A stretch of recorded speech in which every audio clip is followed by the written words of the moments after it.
The Echidna and the Shade Tree, told by Mona Green, compiled by Pamela Lofts, published by Scholastic. This is an Aboriginal story. Away out in the middle of the desert, there once grew a huge tree.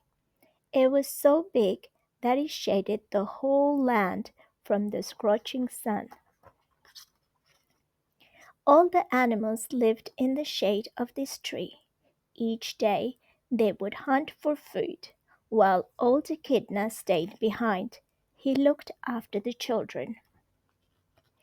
Each time when the animals returned with the food, they would give the children the tastiest bits.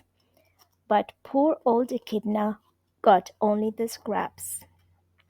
This made Echidna very angry. He grabbed hold of that giant shade tree and shook it. He pulled it, and with a mighty tug, tore it right out of the ground, roots and all. He put the tree on his back and stomped off. Soon the animals realized that their shade was moving and that they would die of thirst in the hot sun. They chased after Echidna and begged him to stop. They begged him to put the tree back. But he just marched on in anger. The animals threw a boomerang. Surely that would stop him. But it didn't. It hit him on the feet and broke his toes. But he still shuffled on. At last, the animals hurled their spears. Echidna howled in pain. Soon he was completely covered with spears.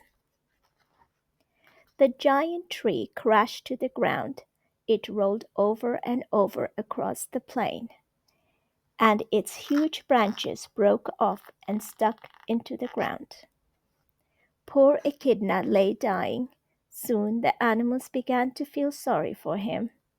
Cockatoo flew up and asked, "Where would you like to be buried?" "In an ant bed?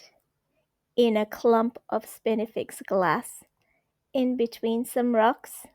Echidna chose the rocks. When he died, the animals buried him there and covered him up.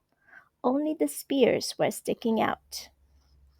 To this day, echidnas have spears on their backs.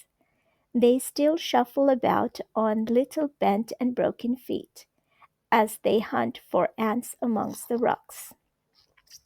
The animals, too, still live in the desert. They hunt in the shade of the small trees that grew from the branches of that one giant tree. And they will never die of thirst because water filled up the hole left by the shade tree and made a huge lake called Nongra.